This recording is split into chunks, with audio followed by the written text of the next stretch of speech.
Well, if the performance against Republic of Ireland, as I called it, was a 9 out of 10, this was probably more in the realms of a 6 to a 7 out of 10. Certainly, the first half was absolutely shocking as far as I'm concerned, but to quote a very wise man... We mustn't forget that it's been raining, so...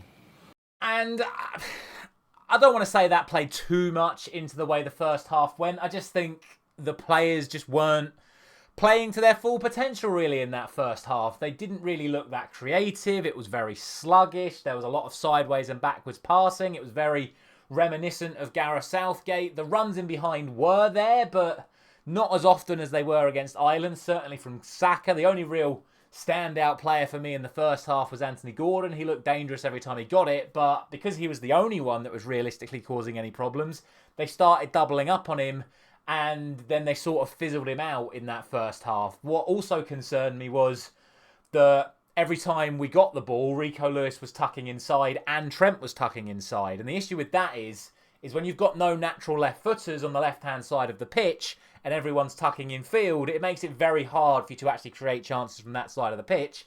And considering that was the only side of the pitch we were actually looking to create anything from, it just didn't really work. And that's not me having to go at Rico Lewis by any stretch of the imagination. I thought, on the whole, Rico Lewis had a really, really good 90 minutes. I was really impressed with him.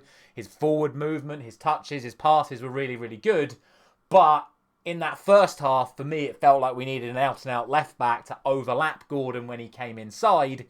Whereas instead, we sort of got Lewis and Grealish and Kane and Gordon and Gomez and sometimes even Rice and Saka all coming over into this same sort of pocket of the field, which just made it really hard to create anything of any substance. And I also think that Trent Alexander-Arnold's performance in the first half was one of the main reasons why we struggled. Because I actually think in that first half in particular, Trent had a really poor game. And I was saying at half-time that I was really disappointed in his performance, and if he doesn't step it up, we're really going to struggle. What happened at half-time is that Trent stepped it up, and I know that Kane is probably going to get all the headlines. He's obviously going to get all the headlines. It was his 100th cap. He scored the two goals that won us the game. But we've won that game because of Trent Alexander-Arnold's passing. And in that second half, it was the Trent show.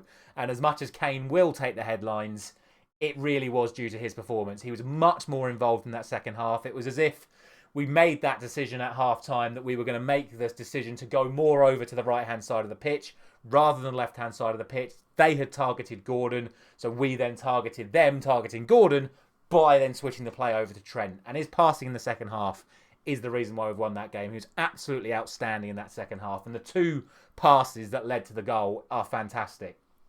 Firstly, we probably should have been 1 or 2-0 up before the goal went in.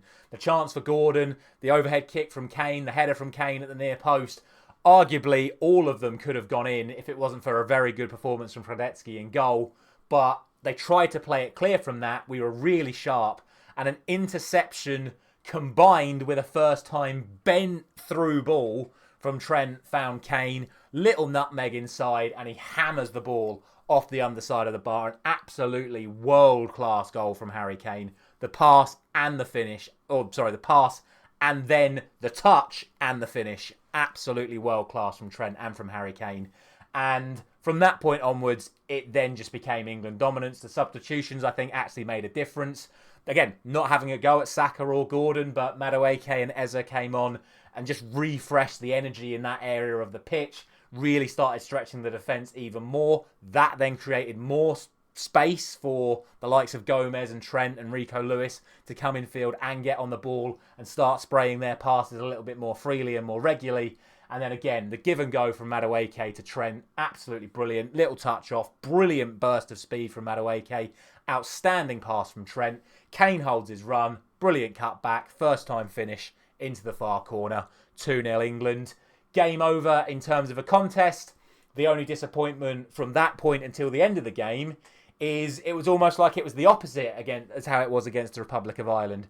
I said of how professional we were in that second half on the 2-goal lead.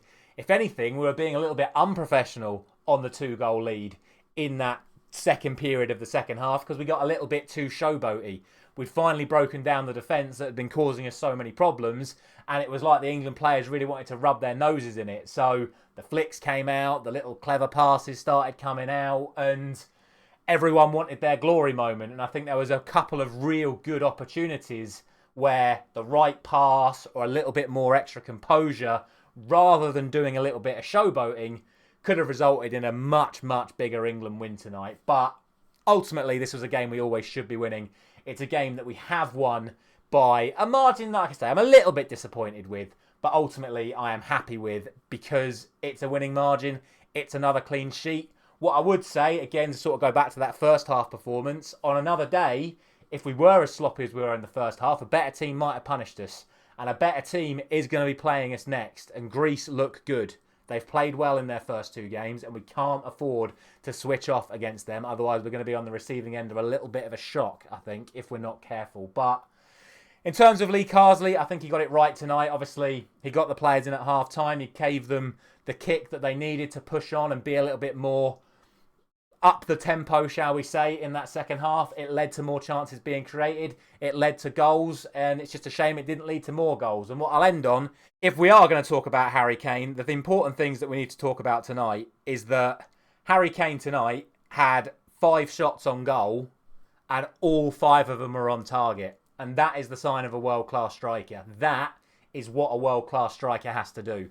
Get every single one of your shots on target and you're going to score goals. And that is exactly what Harry Kane did tonight. He had 5 shots, all 5 on target, 3 saved by Hradetsky and 2 found the back of the net. And for a player that is still only 31 years of age, he's got his 100th cap tonight. They said it on commentary.